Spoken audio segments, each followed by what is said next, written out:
नमस्कार. मी सौ प्रेमा खांडवे. मनस्पर्शी साहित्य परिवारद्वारा आयोजित कथेच्या मळ्यात रमताना या उपक्रमाअंतर्गत कथा अभिवाचन करीत आहे. कथासंग्रह दर्पण. कथेचे शीर्षक गोकुळ. लेखिका व अभिवाचक सौ प्रेमा खांडवे. ऐका तर मग गोकुळ. आजची पहाट नित्याप्रमाणेच आनंददायी व सुंदर होती. पहाटेचे दवबिंदू हिरव्या कंच पानावर मौक्तिकाप्रमाणे चमकत होते. पक्ष्यांचा गुंजारव सुरू होता. वाऱ्याच्या शीतलहरी मला प्रसन्नतेने गोंजारीत होत्या.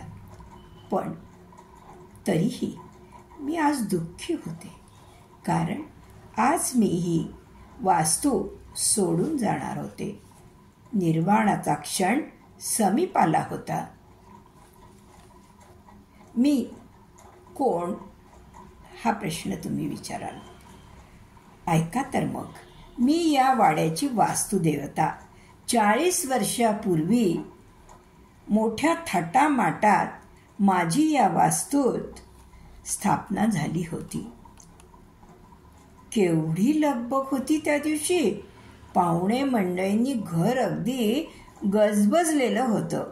भरजरी रेशमी वस्त्रांची सळसळ, गृहलक्ष्मींची किणकिणणारी बिलवरं, पायी रुंजून जाणाऱ्या सोनसाखळ्यांचा मधुर नाद, दुडूदुडू धावणारी बालगोपाल मंडळी, घरच्या कर्त्या पुरुषाचा धीर गंभीर आवाज, होम हवन करणाऱ्या ब्राह्मणांचे मंत्रोच्चार, हे सर्व आजही माझ्या कानात घुमत आहे. यजमान दाम्पत्याने दोन्ही हात जोडून माझी प्रार्थना केली. हे वास्तुदेवते, माझ्या कुटुंबावर सदैव तुझे कृपाछत्र राहू दे. मी प्रसन्नतेने म्हटले, तथास्तु. बस त्या दिवसापासून मी या कुटुंबाची रक्षण करते व सुखदुःखाची साक्षीदार. गोकुळचा कर्ता पुरुष आबासाहेब पुरंदरे. सशक्त, धिप्पाड, काळा सावळा तजेलदार वर्ण, निग्रही करडी नजर, राणी एकदम साधी. पांढरे शुभ्र धोतर व खादीचा पांढरा शर्ट, कपाळावर गंधाचा टिळा, अंगणातील झुल्यावर बसून सर्व घरादारावर करडी नजर. सहचारिणी शांताक्का, नाजूक गोरापान वर्ण, शेलाटी बांधा, कपाळावर कुरळ्या केसाची महिरप व अविरत मायेचा वर्षाव करणारी स्निग्ध नजर. गोकुळची मायमावली. वाडा गोकुळासारखाच भरलेला. 3 मुलं, सुना, नातवंड, लेकी, सतत गजबजलेलं गोकुळच जणू. घराभोवती सुंदर बगीचा, परसदारी भाजीपाल्याची बाग, आम्रवृक्ष घरावर प्रेमाची सावली धरून, तर फणसाचा वृक्ष धीर गंभीर करत्या पुरुषागत निगराणी करीत उभा. केळीचे झाड नित्य अवघडलेल्या गरवारशीप्रमाणे केळ्यांनी सतत लगडलेले. सीताफळ, पेरू, बोर, बच्चे कंपनीचे मामा लोक सुद्धा होते. जाई जुई चमेलीचा सौम्य गंधात पिवळ्या धम्य सोनचाफ्याचा उग्र गंध मिसळून मोहक गंधाची शीतल लहर घरभराला भारून टाकीत असे. समोरच्या अंगणात प्रवेशद्वारालगतच पितळेचा सुंदर चौसाफी पाळणा दिमाखात झुलत असायचा. वाड्याच्या पहाटेची सुरुवात मंगलमय भक्तिगीताने होत असे. घरच्या लेखी सोन पावलांनी सासरी गेल्या, तर लक्ष्मीच्या पावलांनी सुना घरी आल्या. नातवंडांच्या पावलांनी दिसागणी घरातील सौख्य वाढतच गेलं. सकाळी उठल्या उठल्या परसातील बागेत सारेच ढकावत, अगो सुमा बघ, कर्दळीला काय मस्त लाल फुलं आली आहेत. आई, पहिलं फूल गणपती बाप्पाला व्हायचं असतं ना ग. अरे मुकुंदा, बघितलंस का, आज टोपलीभर वांगी निघाली आहेत. अगं आई, मग आज घरच्या वांग्यांची भाजी होऊन जाऊ दे. तुझ्या हातची भाजी म्हणजे काय विचारता. आहा हा. अगं मनू, सोनचाफ्याची फुलं वेचून आण, काय मस्त घमघमाट सुटलाय बाई. असे संवाद परसदारी सकाळी सदैव घडतच असत. संध्याकाळी पाण्यावरची मजा तर काही औरच असायची. संध्याकाळच्या वेळी सगळे मंडळी घरी परतत असत. झोपाळ्यावर विसावत झुलत्या पाण्यावर एकीच प्रेमाचं सुख्य झुलत राही. अहो सौ, मुलं आली आहेत, साऱ्यांना लाडू चिवडा द्या बरं, सारी पोरं धमून भागून आली आहेत. असं होय, कळतं हो, कळतं बरं.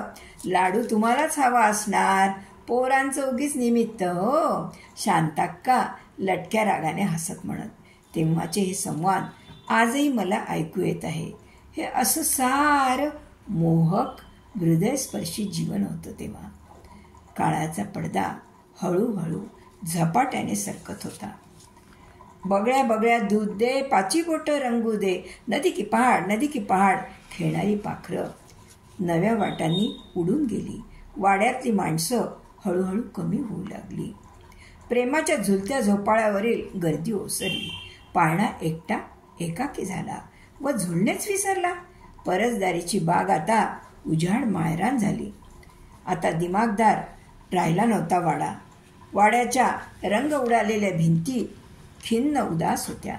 वाडा भकास नजरेनी रीता झोपाळ्याला न्याहाळत होता. घरचा करता पुरुष थकला, नजर अधू झाली.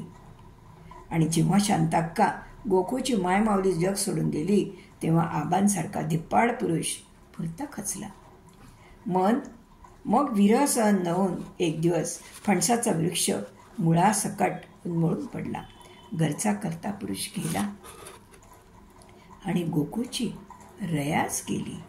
वास्तू भकास झाली. आता जुनी वास्तू सर्वांनाच नकोशी झाली. आणि त्या दिवशी साऱ्या भावंडांचा निर्णय पक्का झाला. वाडा बिल्डरला विकायचा. निर्णय व्यावहारिक होता. भावना अविरत वाहणाऱ्या अश्रूंमध्ये वाहून गेल्या. मी वास्तुदेवता अलिप्तपणे हे सारे बघत होते.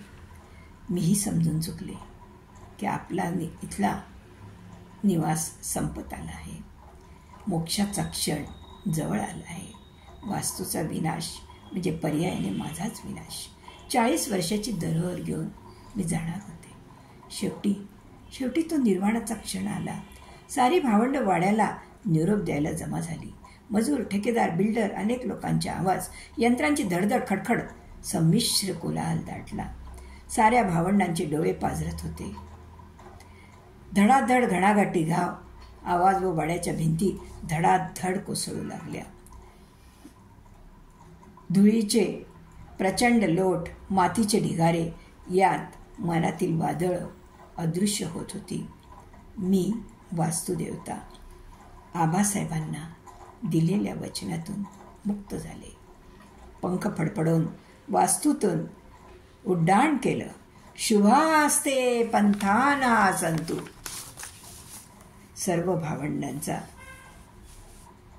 एकच प्रश्न छळत होता. का बरं आम्ही आपली धरोहर जपू शकलो नाही? 40 वर्षांचा तो चौसापी वाडा, ती परसदारीची बाग, ते मायेची सावली देणारे आम्रवृक्ष, मोहक गंधमयी सोनचाफा, का बरं गमावला आम्ही हे सर्व?